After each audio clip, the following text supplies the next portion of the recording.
Nature with Insectopia, and we are here looking at another cute little insect. This is a dung beetle, and when I first put it underneath the microscope, I just thought it was super cute because it has those 4 pronotal horns. I think it also, yeah. It also has 2 horns on its head, too. So this beetle, I think it has 6 horns, and it's not a large beetle at all. If I can actually take the measurement right now from the front of the head to the back of the body, because I made sure it was all pre-set up for us. Let's see. So, let's do this in centimeters. That makes more sense.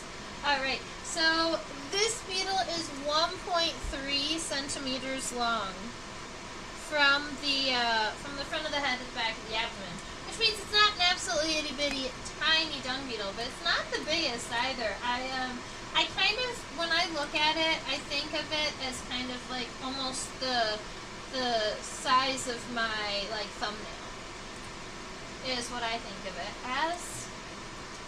Hello, Susan. Hello, Robin. Alright. There was one other thing I was going to do. I was going to see if I could really quickly get some kind of identification other than look at this really cute dung beetle, because I love it, but also it would be cool if it was an easier to identify one. So I know that this individual was collected in Michigan last year, and so we might be able to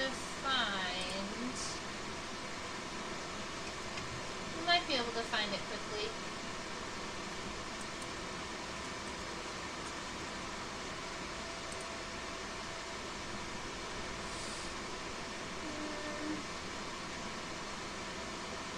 No such luck.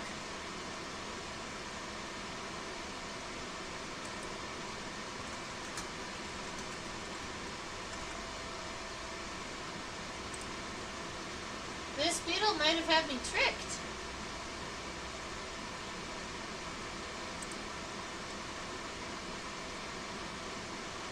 Ha! Oh, that's so funny. Ladies and gentlemen, this isn't a dung beetle.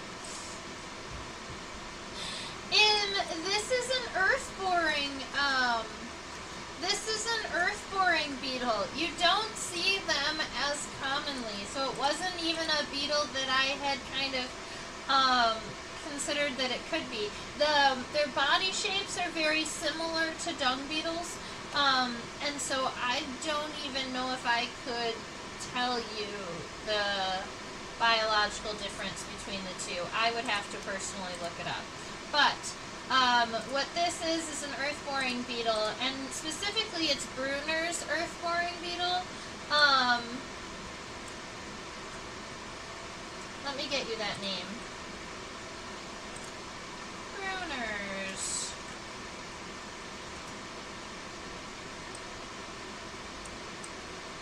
Earth-boring beetle.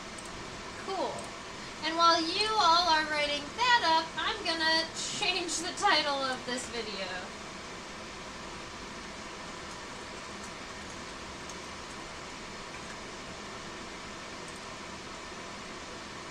Boring, how dare you? Oh, you're so funny. I love that. Alright, so, now that we know our common name, the scientific name of, this insect is Bulbocerosoma bruneri. I have to be writing too. But the bruneri comes from Bruner's, so it just used the epithet as the last name of the scientist it was named after.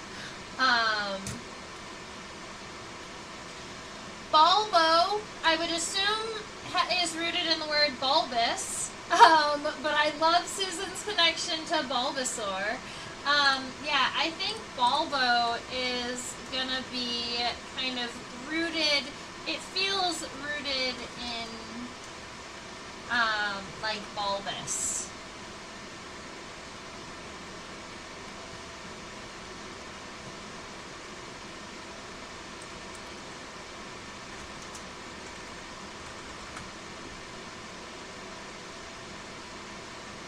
Bulbous translates to bulb or bulbous root. So I guess just spherical. And then let's see. I know that soma means body. I don't remember what sero means.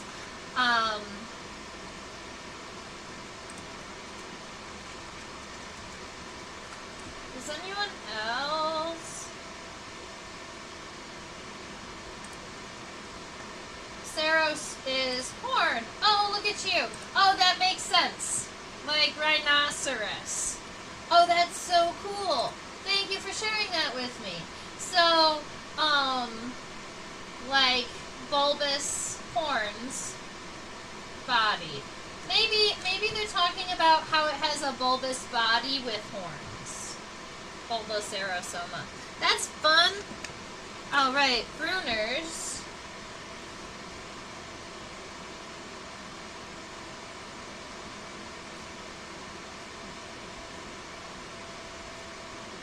Earth-boring beetle. That is a really long common name.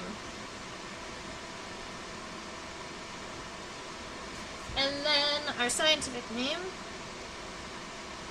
I don't think I can forget how to spell it after breaking it down. And then Bruneri.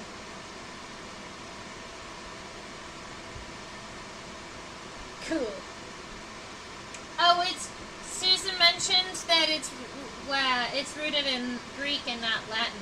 And that is probably why I was having a harder time looking it up. That would make a whole bunch of sense.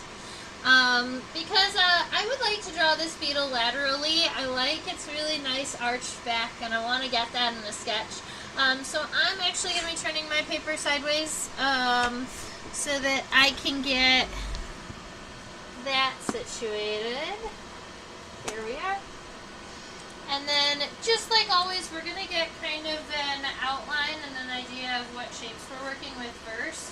And then we'll zoom in and add kind of those details. So cute!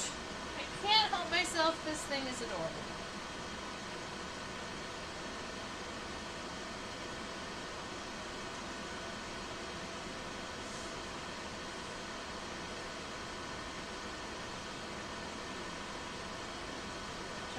Get it horizontal so we can see both of those. Yeah.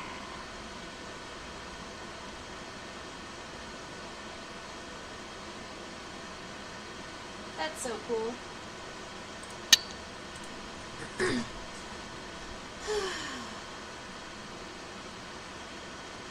Alright, so for this earth-boring beetle here, we're going to be using kind of like a really long, to me the head almost looks like a duck beak. So it's kind of like if you took the letter D and flattened it and stretched it out a little bit. So more like this is going to get us at least a nice outline for what we're going to, for the head here. And then you want to make sure you have enough room behind. I may not. I'm going to move the head forward just a little bit because I want to draw this beetle nice and big.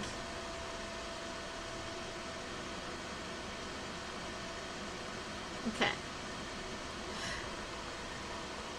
Alright, so we've got this kind of head shape here. Now, the pronotum is really super tall, and it also has those pronotal horns, like little itty cute ones. So the pronotum seems to be at least double the height of its body here. So I want to go just getting an outline without kind of imagining those spines. I want to kind of take that line up and bring it over.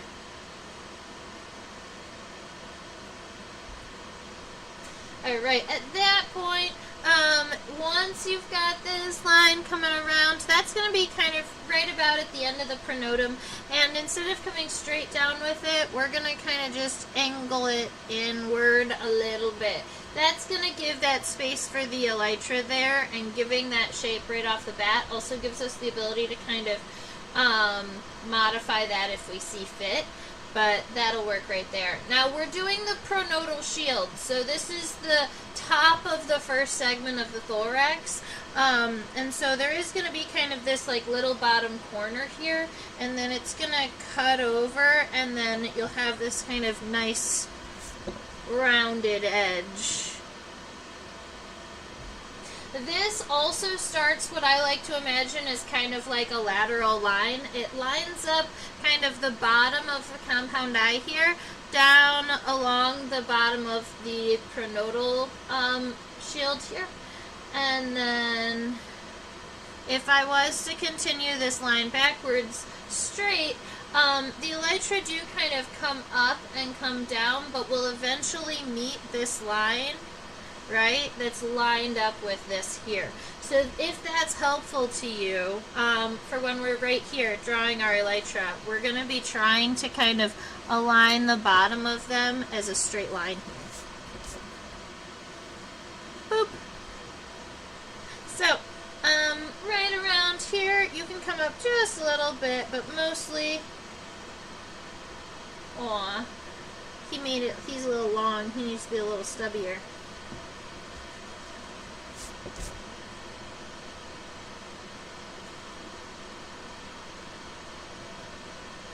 That looks almost right.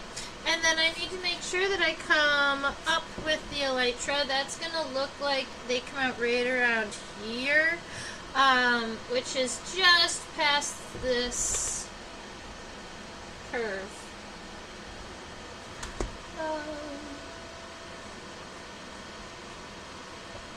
Gonna look kind of like that.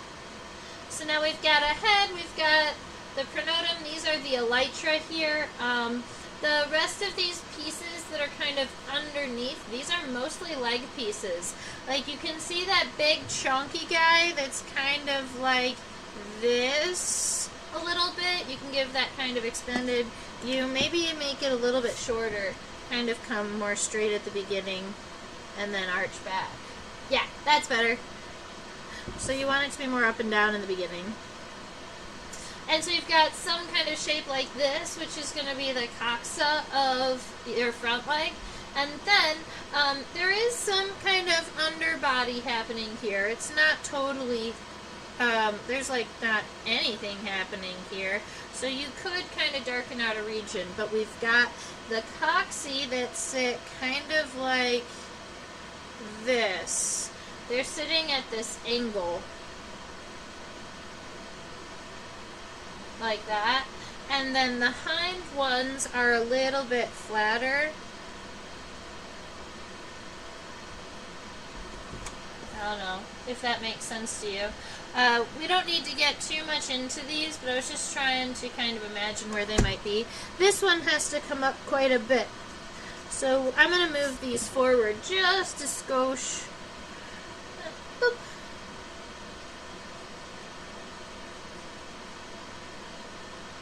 Kind of like that. I'm going to do it like this, kind of like a raindrop for that middle leg, and then the hind leg more kind of flat oval. And then those legs will come out as they need to be. And there will be lines connecting everything across. But a lot of this dark space here is going to be used for the legs. And that gives us a decent outline of the body, and we can zoom in and look at some of its really cute individual characteristics. Because I think I absolutely love that the head has two horns and not just one. This picture is bugging me. We're fixing it. There we are. That pronotum is wonderfully sculptural. I concur, Susan.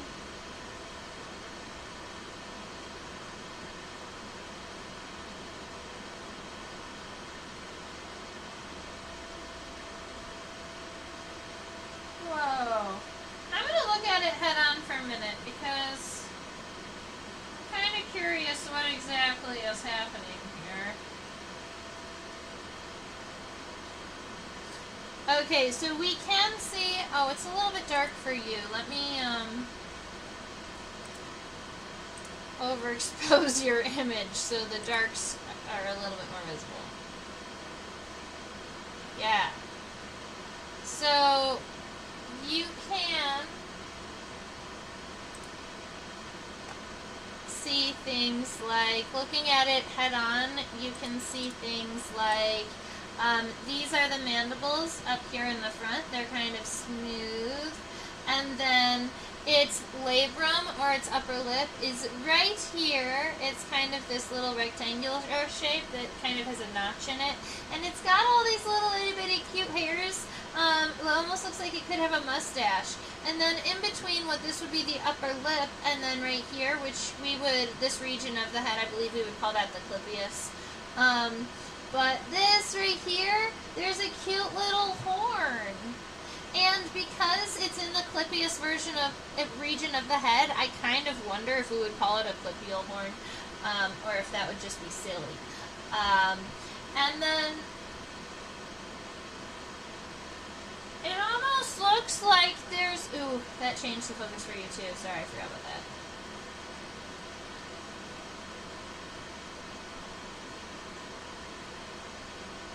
Okay. Nope. That is not fixing it.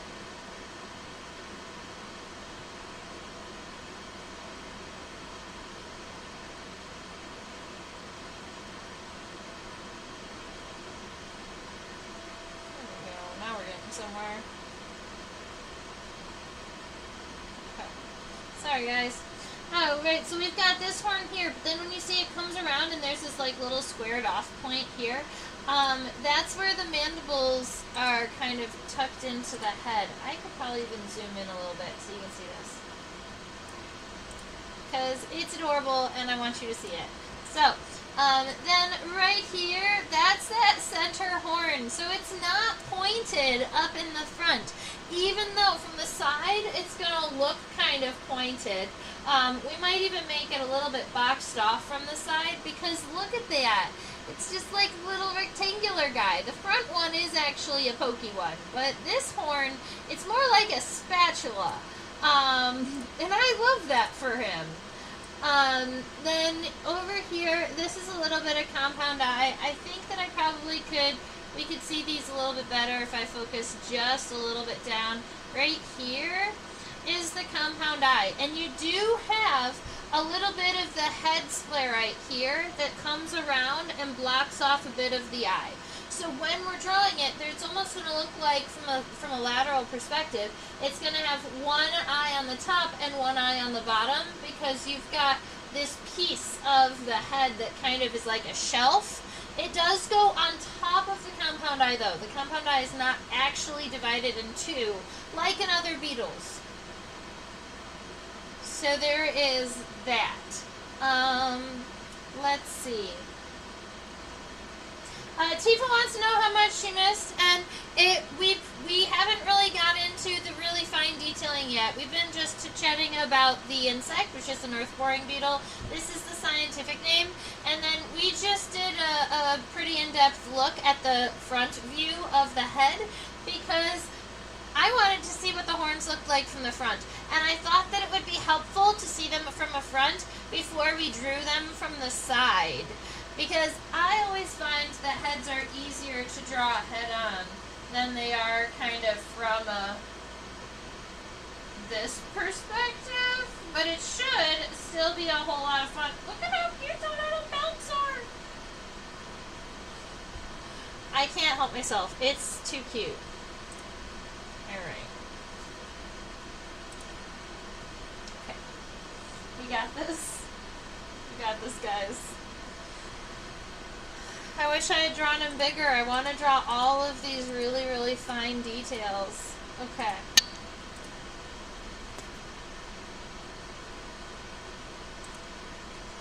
So, Tifa, this is pretty much where we are, and to give you a quick zoom in, this is what my drawing looks like as of yet. We are just in these really light lines.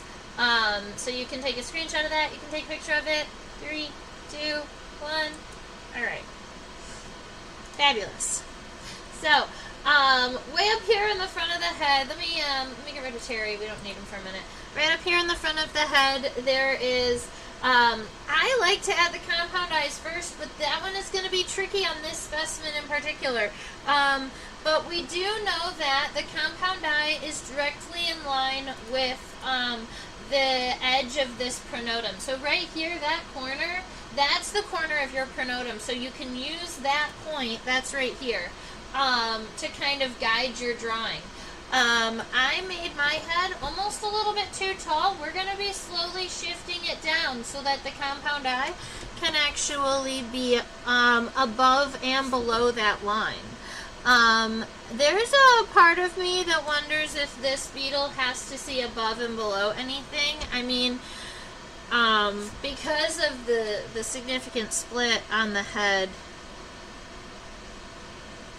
there are some beetles, like really good beetles, for instance, that see above and below water.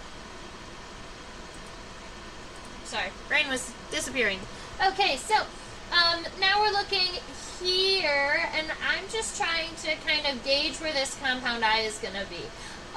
We want it kind of wrapped around this guy here. See, my first line is going to be fixing what the pronotum looks like.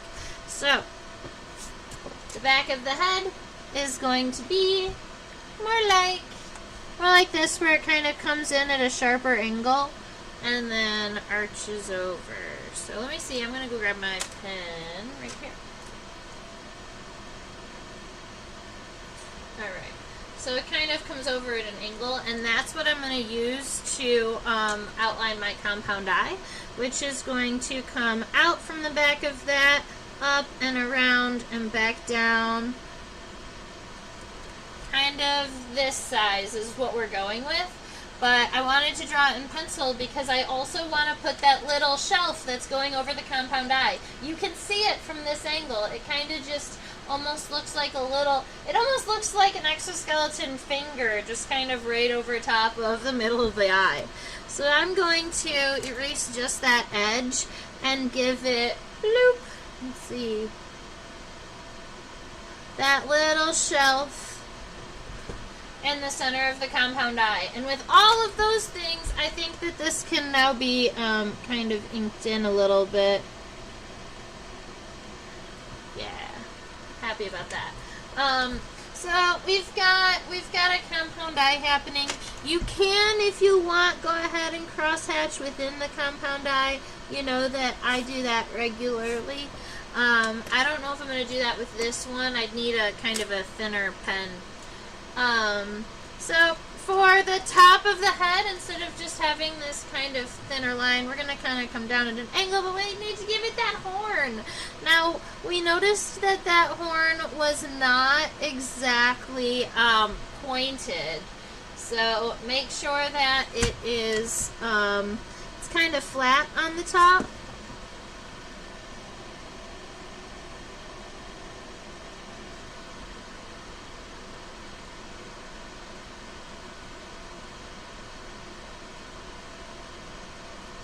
So when I'm drawing an effective horn that's kind of not exactly in the middle, or it's a little bit deeper, I'll come and do the base of the horn a little bit longer than the actual edge, so that it gives it kind of depth. It looks almost like closer than that line.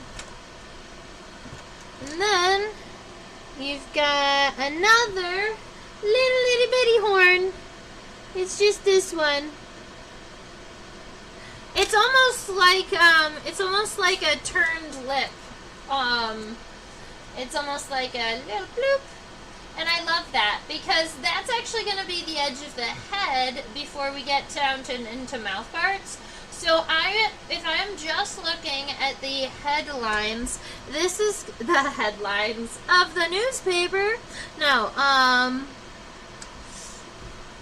would bring this back and kind of let it touch right about where that, right about like that, so it kind of comes back up, and touches where the shelf of the compound eye is going.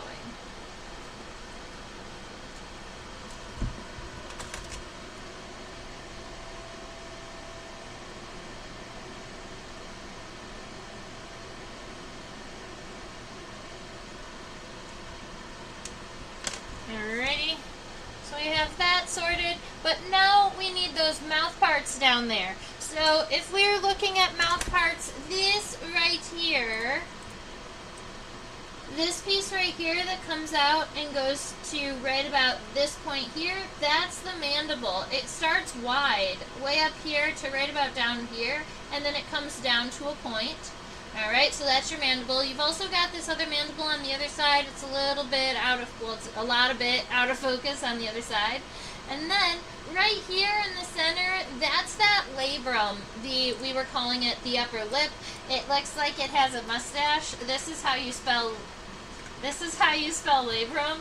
And it is right there. Yeah, right there. Some of you may have noticed that we haven't drawn antenna yet. The antenna should be connected right about here. Let me double check on our specimen to make sure I know what we're looking at and for.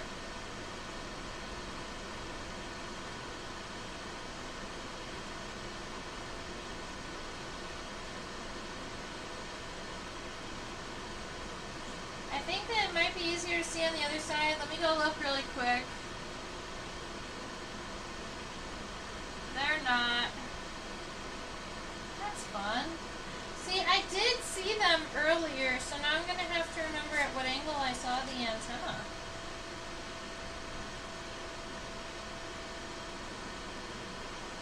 Oh.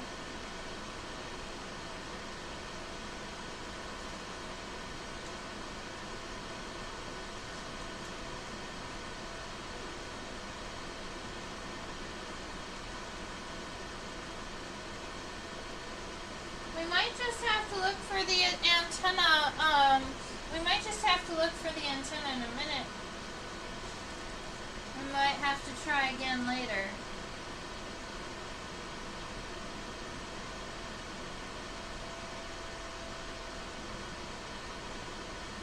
It's funny because I saw them earlier. That's okay. We're going to worry about mouth parts right now. So, for these mouth parts here, we've got these cute little mandibles. They almost look like they come all the way down to the, they almost look like they come all the way down to the compound eye, but there is that little bit of the shelf that's going over that it is connected to. So, we've got these mandibles.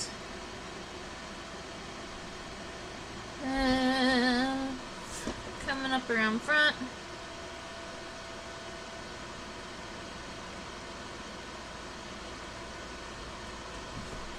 So we've got a mandible coming up around in front, and then right here there is going to be a labrum, which is this little rectangular piece here. And then coming in from the other side, there would be another mandible, but that's going to be so much of a smaller shadow that it might not even be too visible in my drawing. But we've got some mandibles coming out from the bottom there. And then this guy does have cute little palps.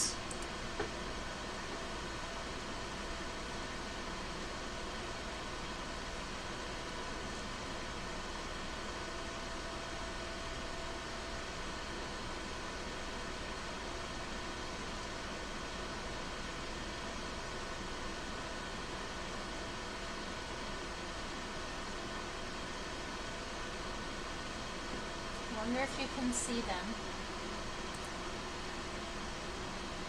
I think.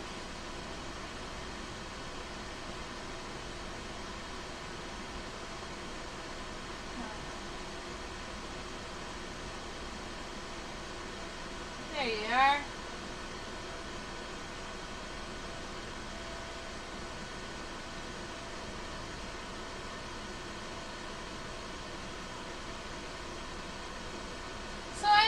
Those are palps, but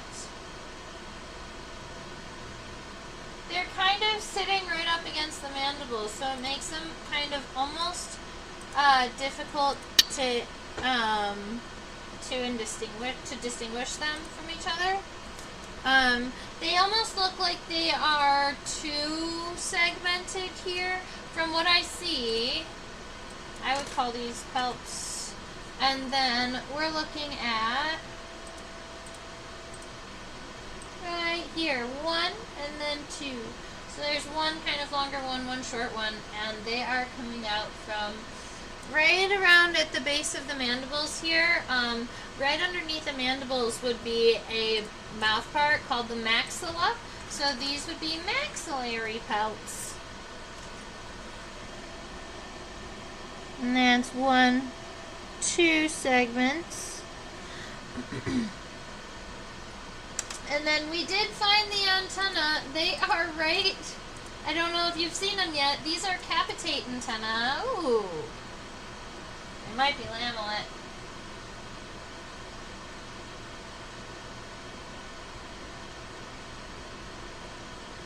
I think they're lamellet.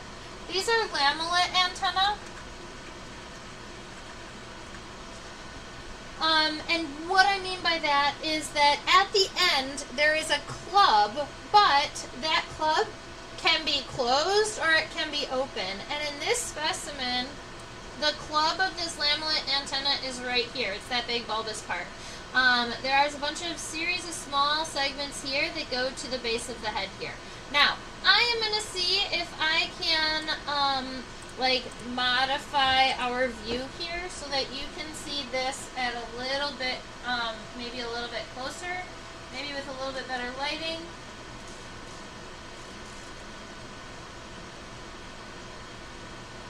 I will do my best.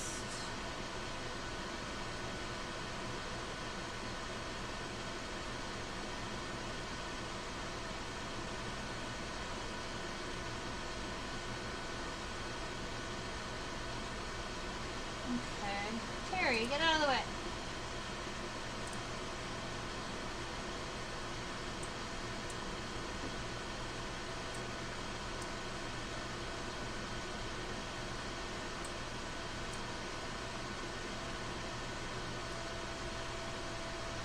It's just a really tricky one to see.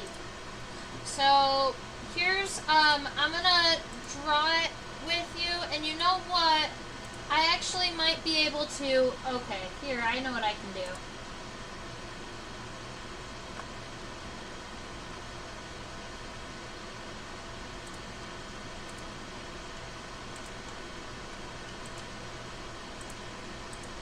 This one.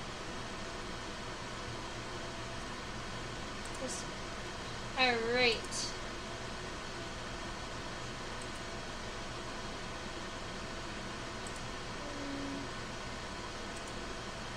Here. I am going to drop an iNaturalist picture into the chat. That is the same species from a dorsal perspective, and it has the antenna kind of open so that you can see what those antennae might look like. You also can see all of the very small itty-bitty segments on that picture. My image is just going to be kind of too dark. It doesn't have the good background. But what it looks like is we've got one kind of rectangular segment, then 1, 2, 3, 4, 5, 6, 7-ish. Let's see, 1, 2, 3, 4, 5, 6, maybe 6. 1, 2, 3, 4, 5, 6. So 6 kind of smaller, more round segments, and then 3 that are almost like wide feathers. You can see that here. The ball is kind of a collapsed version of that. You can see kind of a cap and a bottom, and there's a thin piece in the center. And what these beetles will do is when they're kind of feeling around out there, they're going to kind of open those antennae up, and they're going to kind of wiggle them, and it helps them with their senses. Moral of the story, that's what's happening. Rapid drawing, the head is funky. The head is funky. I'm trying not to go too fast. It's a wonky one. So from kind of up here in the head, we're going to be bringing those antennae down, and I'm actually going to kind of point them forward a little bit. They don't look like they're very long, so I don't expect them to get longer than maybe even these palps here.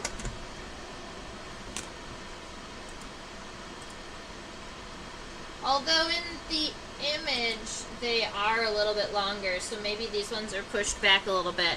I'm going to make them go a little bit longer than the palps. So we've got one kind of rectangular segment, 1, 2, 3, 4, 5, 6 of these little round segments, and then you've got that lamellet portion, and I'm going to draw mine open because I like seeing them open. So I'm going to draw all 3 of them kind of spread like that. I might kind of clean out the edges on those though, because I want them to look like they can condense into that really cute ball that you see. So I'm going to try and give them a little bit more of kind of angles. But I liked them a little bit wider. I will get there. Maybe I should just do the club.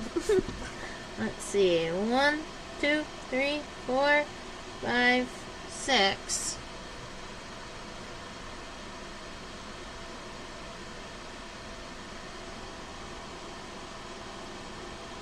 Alright, that's the club. And then I might draw it up here.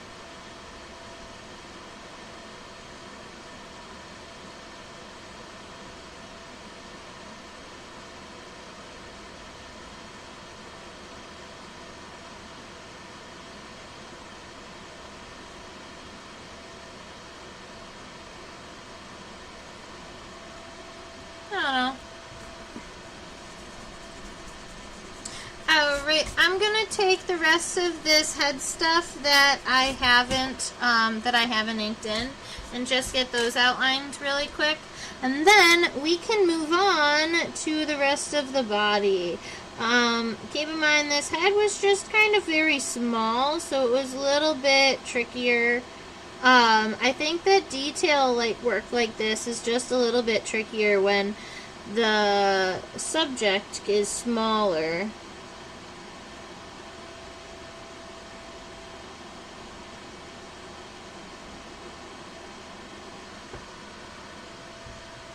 Alright.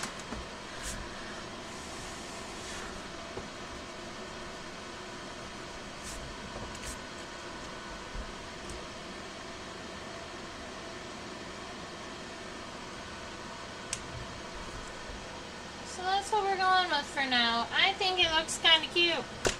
So let's move out to the pronotum.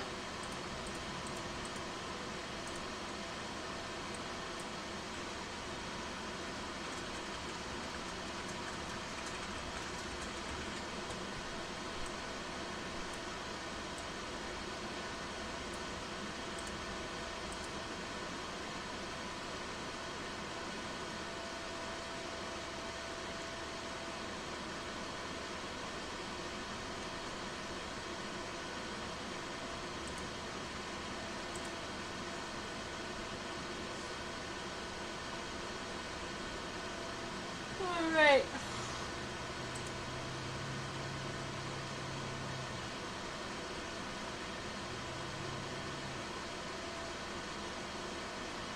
We're seeing very similar characteristics that we saw before, but this time we are going to estimate whereabouts our horn is, and we're going to fix the shape just a little bit.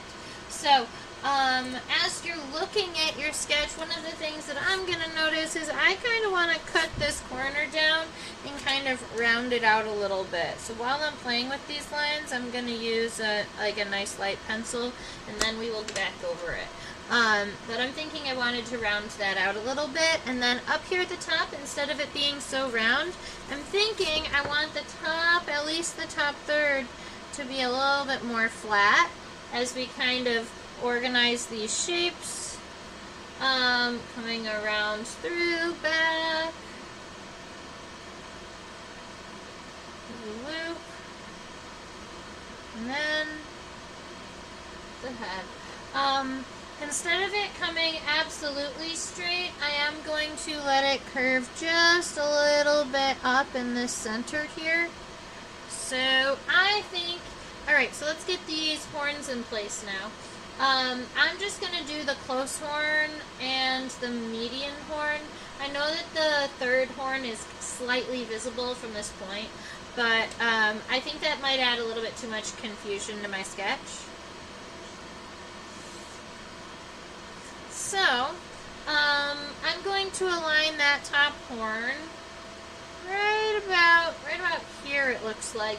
So we want it to make sure it's coming from the inside, but it does go over that outside line and come back in. You can even go and create that little kind of pocket for it. So if I was to erase this line, kind of like this, where you get the horn and then you create this like little loop underneath it that kind of gives it the pocket to come out of. And then right here at the edge of this pocket, we're going to say right about there, that's where the second horn is. It's kind of at the base of the first horn, so it's going to kind of come up. It's going to kind of come up. And then it'll come kind of angled back down towards the eye here, is right about where that is. And then from here, yeah, we still have a bit of this guy coming kind of like that.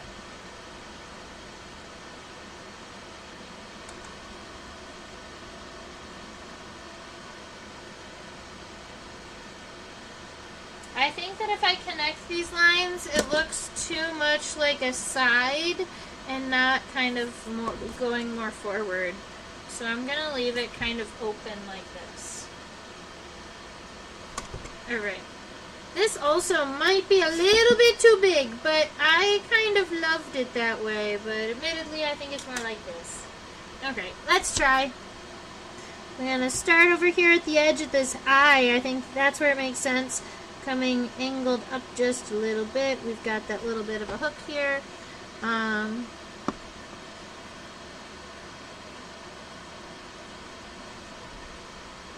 like that. Then mostly straight.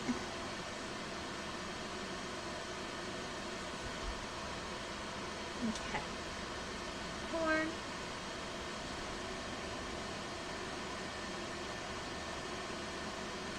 Horn.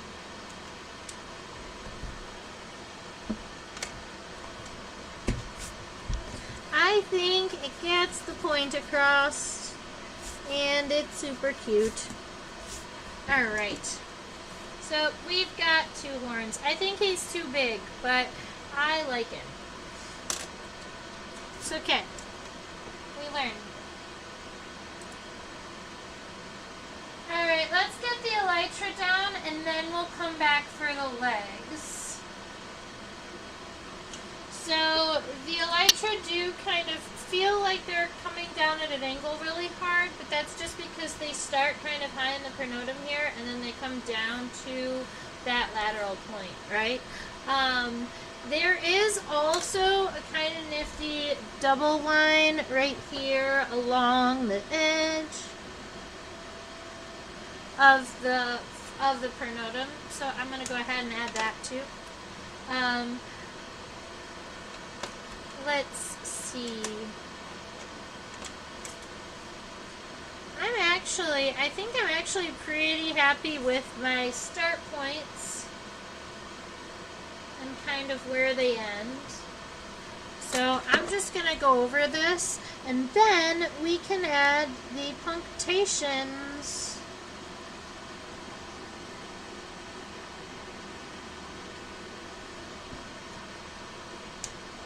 So the punctations are these little dots that are going in rows down the elytra, down the back. Right about here, that dark line looks like is no, it's even further. Wow. So pretty much every striation, every line of punctations that you see, those are all still on this side of the elytra. So if you wanted, you could take the time to do that. For me, I don't think I'm going to, but I do think I want to kind of start some of these, just like the idea of them. Like the ones on the bottom are going to kind of follow this more kind of bottom angle here, and we've got it a couple of rows that are doing it this way. But then it kind of goes more straight and is going to start curving in the other direction. And so if you wanted, I would say that that is kind of a cool thing to show, because it also then shows where you've got kind of a front angle and where you've got something that is happening like into the distance.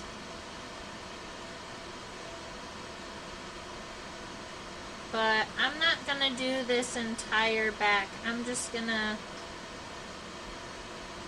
well, maybe I am. Sorry guys, you got me in a focused mood. I have to finish this.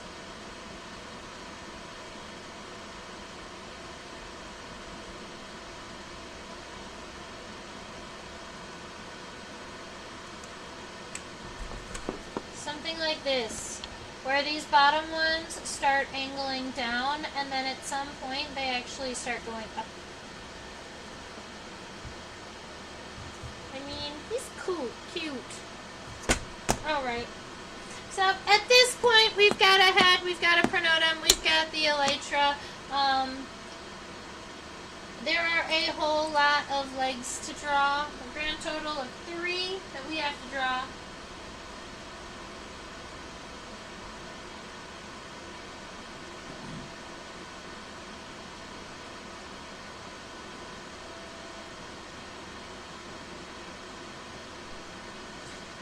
I'm thinking because the beetle looks with kind of flat-ish legs, it might be even easier to see all of the parts of the legs at once from the bottom. I mean, the legs are so cool.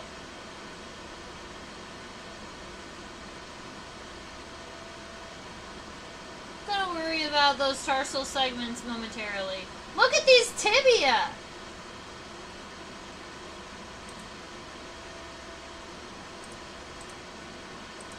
Let's do that. That looks fun. Alright, so, there's a couple of things. Ooh, there's a couple of issues with doing it this way, and that is that you can't see what exactly it looks like from the side. But, what I can tell you is that we already kind of have an estimate for how kind of big and wide that front coxa was. That's what this is. That's the procoxa. So it's kind of like the hip bone. It's essentially where the femur is connected. Now, in this individual, you'll see the femur is kind of itty bitty teeny tiny. So it's going to be not much bigger than, it's got to be really wide at the base, so you can kind of make it wide, but then it's going to be kind of narrow. And I'm going to make it so that, for me, it personally does not go past the edge of this angle of the pronotum, because ink. So we've got the femur is kind of coming up in this direction, and then the tibia is going to come down, which means I don't even have to worry about it messing with the antenna or the mouth parts, which is fabulous. Those cool little, like, that serrate margin of the tibia is pointed towards the outside of the body, which means that in our drawing, that is the edge closest to the viewer away from the specimen. So that is going to be the bottom line and not the top line. So what we could do is give ourselves a really nice light sketch, which is like, okay, it's kind of narrow at the base, it gets a little bit wider as it goes towards the end, and we can kind of give ourselves almost like a little basic tibia first, and then you want to come back through and add those crazy awesome that crazy awesome margin. So I'm going to start with the end and just give it kind of like a nice big hook at the end here, and then it looks like I can count 1, 2, 3, 4, 5, 6 approximately. So one big one, two big ones. Ooh, that was not pointed. 1, 2, and then 3, 4, and 5 are kind of smaller. There. So you're going to have something that looks like this, where you've got kind of this little wavy margin that ends in these two spines and then comes around. We are still going to add tarsal segments, but for now I'm actually pretty happy with maybe sketching this in a little bit, or putting this in ink a little bit. I'm only going to follow the lines that are going to be visible, so like this right here, that right there was the coxa. And then you've got the femur, and it's going to meet both of those lines, but it's actually connected right about here.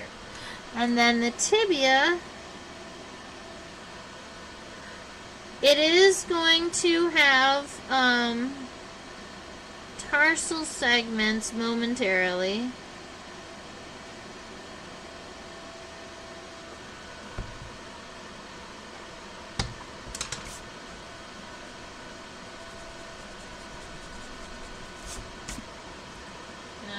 So that's what a leg is looking like so far. Let's go look at tarsal segments.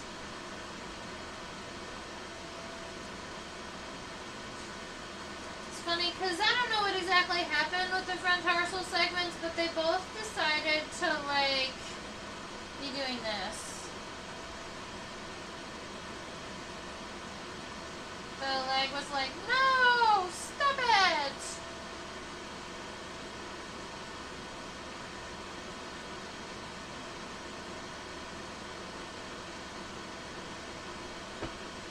Well, check that out.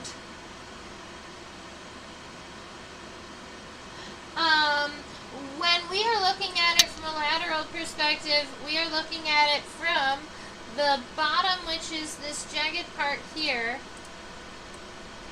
but then the top is actually this edge. And when you look at it from the other side, you have that same scalloping on the other side of the leg. I think that that's pretty cool. That also means that those tarsal segments are going to start kind of right here, right in the middle-ish. And then we've got, let me get rid of Terry for a second. All right, there we go. 1,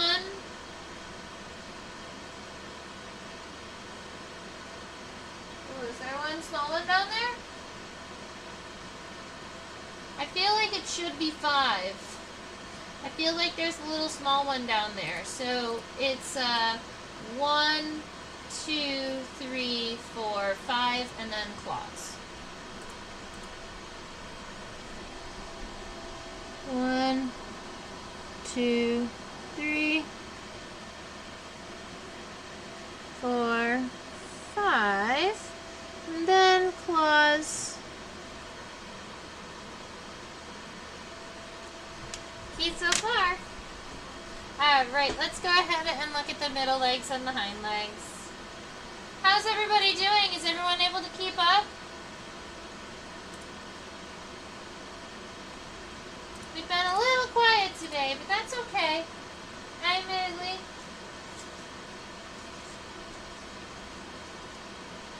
Alright.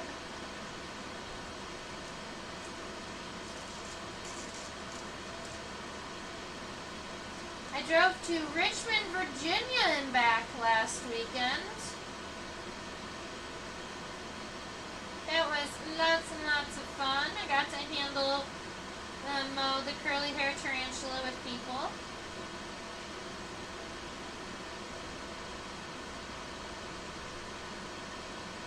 Alright, this is the middle leg.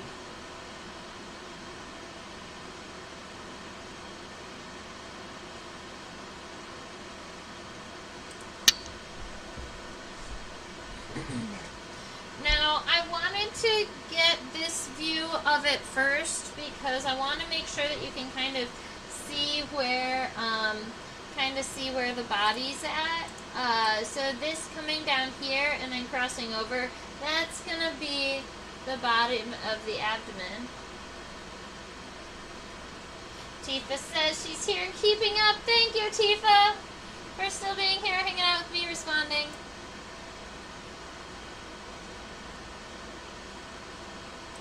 Alright, this guy here, there is a leg here coming down, and then we've got a hind leg up and down.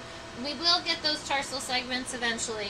This view was just so that you could see right about where the bottom of the body is to get you kind of some perspective, because I think ours is even a little bit too high. It is level with, the bottom of it is level with the bottom of this coxa. So if you were to kind of give yourself almost like a little line, and it is going to kind of go at an upward angle, that's going to be where your body is. So this abdomen isn't going to cut quick. It's actually going to be kind of lower than you might expect. So if we're looking at the actual physical body, I want us to have a more of a shape that looks like that. That actually looks a lot better. I'm so happy with that. Alright. And as it turns out, after more observation, the leg... Oh, that was right. Yeah, that was right. Okay, so we've got that body region here. Then our femur is coming up, so I'm going to start the femur right around here, and I'm going to come on up in this direction. So we've got kind of a femur that's coming up and in this direction. I might make it a little bit more narrow on this side so that we can kind of see what's happening. Kind of like this. Femur. The tibia is going to be kind of coming down and in this direction, but I can't see the tibia very well right now, so I'm going to make those really light. And no, I'm going to turn the specimen over so we can add some detail here. But I'm just trying to get what it looks like from a side perspective. Now, the hind leg is going to be kind of very similar. It's going to kind of come out like this. I'm going to have my hind leg kind of stretching a little bit because I don't want it to have to interact with those elytra. So I'm kind of stretching mine a little bit more than they naturally maybe would. And then we've got what looks like kind of going to be a nice longer tibia.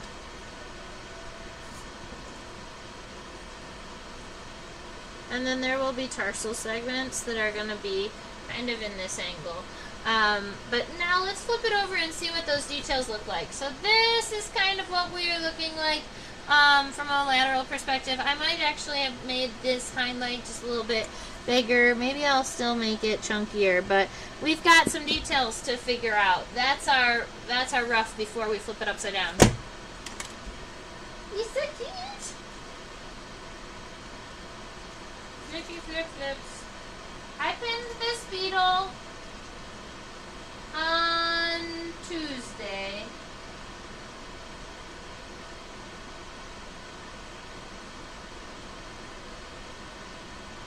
I would just like to point out, oh, sorry, you can't see it yet.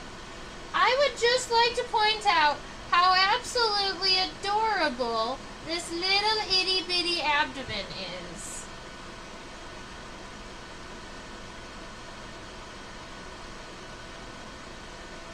And if you're curious about the little white glob next to what appears to be reproductive organs, I am not sure if it is exactly what you're thinking. It could, sometimes when they pass, their organs kind of pop out too. So it could be one or the other.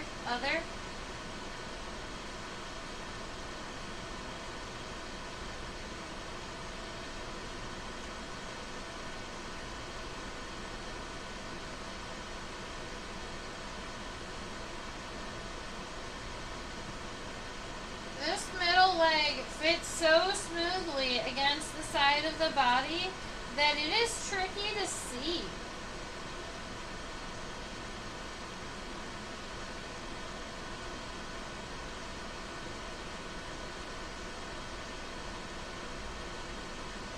Wow.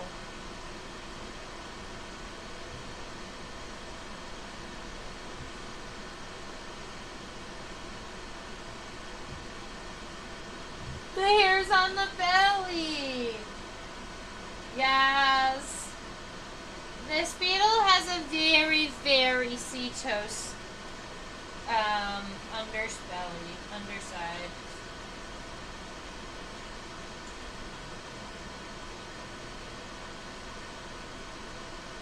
Well, we can see the hind legs fairly easily. We'll be able to count those tarsal segments.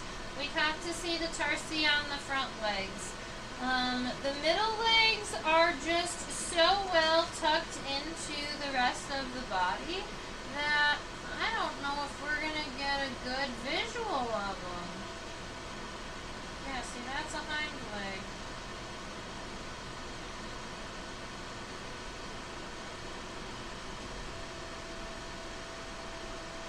Alright, I'm going to get you the best visual I can get, and then we'll draw it together.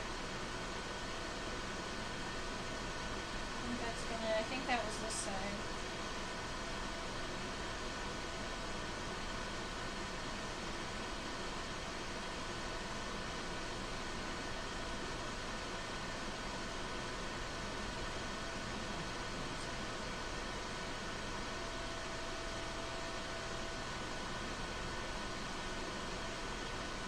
Okay. So we're going to just go with this side for now.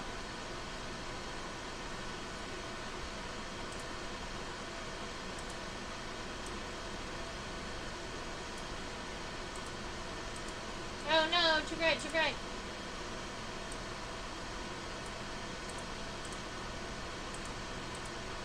That's much better. Okay. So, for those middle legs, I'm seeing just a couple of things that are really tricky. Number one is that femur is laid so flat against the body that you can't see it at all.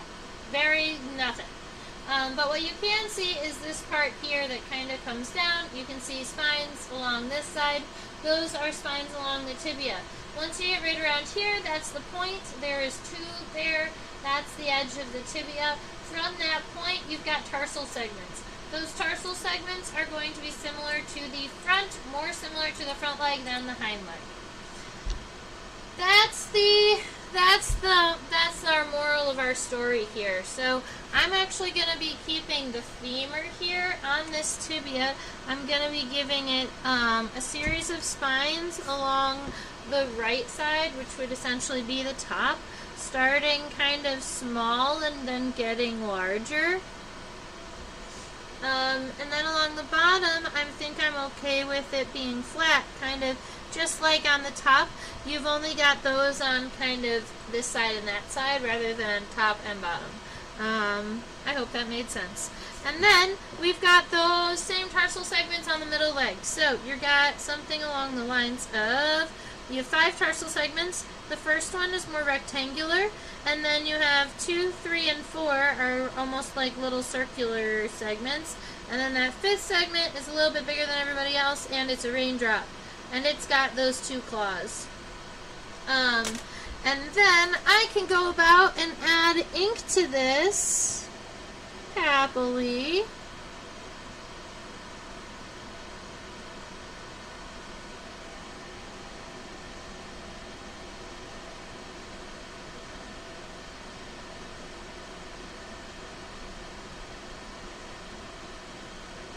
Alright.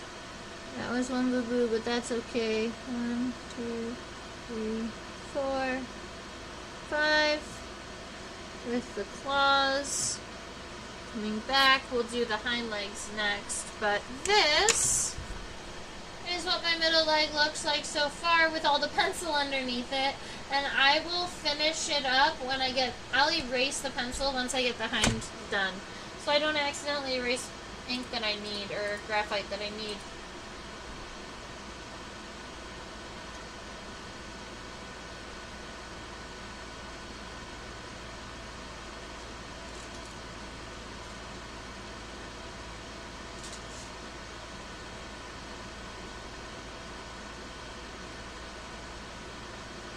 So this hind leg,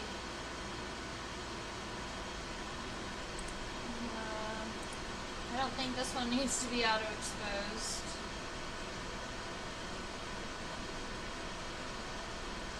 There we are. I will refocus it for the tarsal segments, but the legs are going to be at kind of a different, are at a different plane.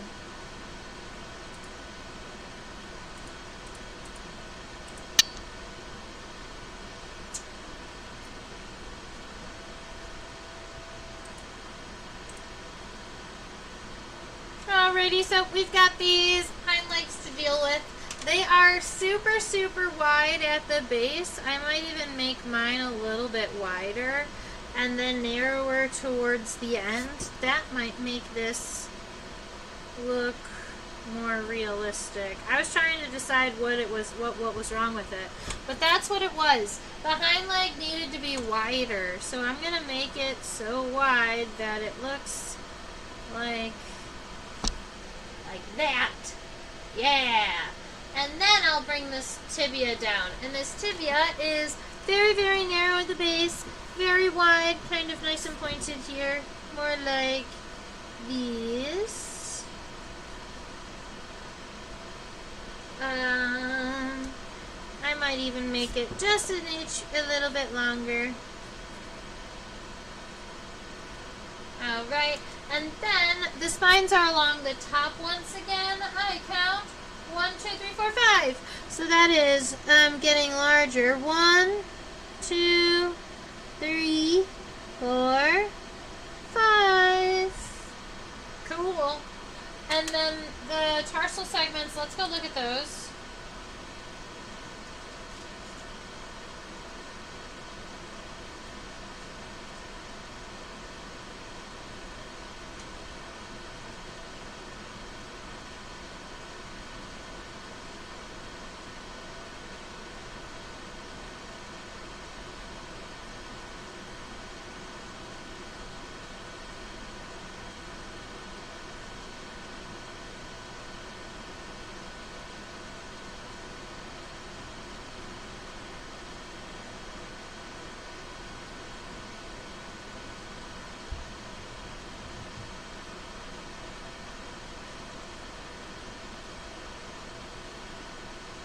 Alright, we needed more light anyway.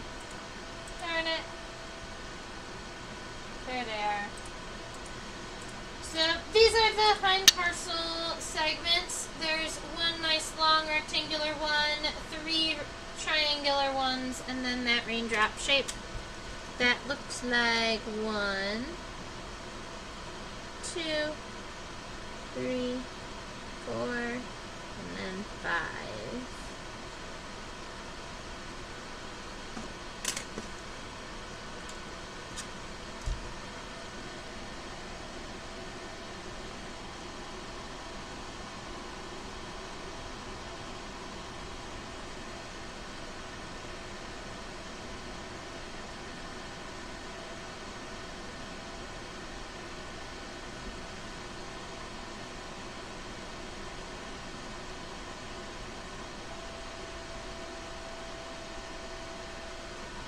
Alright, the only thing left that I have to finish on my ink is finishing up the underside line of this abdomen here, making sure that's all lined up, this is all lined up.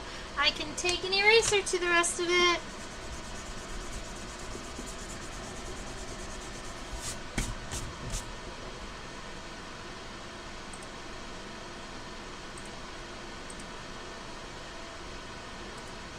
There he is. I would say if I was going to change one thing about my drawing, it would be to make this horn just a little bit smaller. I also may want to add some of these abdominal segments down at the very end. I think that'll make him look even better. Other than that, I think that he's pretty adorable. I didn't draw a lot of the details of the hairs on the hairs around its body and on its underside. I just didn't bring a thinner ink pen for that today. But if you did,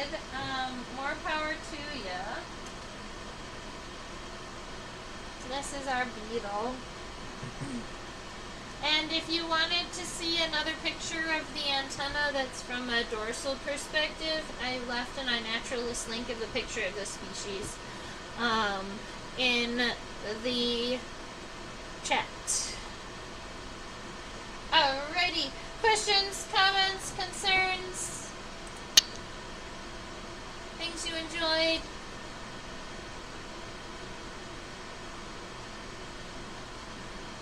Fabulous. So, I'm just gonna show you that guy. I think we've gone that one. And then, I hope that you all have a fabulous rest of your week. I teach on a platform called OutSchool. That is for students ages 5 to 8, 9 to 12, 13 and up. It gives me the opportunity to introduce bug kids to other bug kids, which I think is pretty cool because I didn't have a bug club growing up, and so these kids do. Have an outlet to learn about a different insect every week, talk about behavior and biology and life cycles and all types of stuff. And I have students that have had for over a year, which is oh so exciting.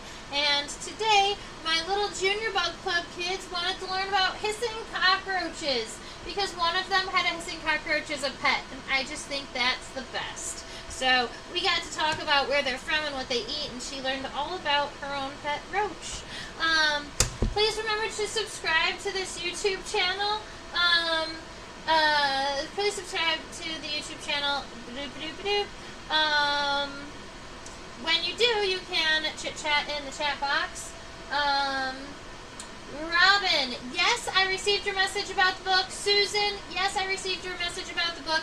I drove from Michigan to Richmond and back in the last week, and I will admit I have been super duper tired, so I'm going to catch up on all of my emails and invoices and mailing stuff tomorrow when I don't have any classes. I'm free to go tomorrow, so expect to hear from me, because you will. And thank you so much for purchasing copies of the book. The book that we're talking about is my coloring book that I just self-published, and you can buy it by sending me an email right here at trish@theinsectopia.com. It's actually going to be openly available on my website shortly. It's just not updated yet. We are doing all of the things as fast as we can. Now, over there is a QR code, and that just is a drop to my PayPal, just in case you wanted to buy me a coffee or another box of pins, one or the other. Welcome back to Michigan. Oh, thank you for the welcomes. I've definitely been all over the place. Michigan definitely feels like home. I'm so excited that it's starting to get warm outside. I want to see if my native plants that I grew last year are going to come back this year and flower. Like, all of these things are exciting. Because I had swamp milkweed going really well last year, but they didn't, I grew them from seeds, so they didn't flower the first year. But I'm hoping they're going to flower like crazy this year. That's our goal. All right, I hope y'all have a fabulous rest of your week, and stay buggy.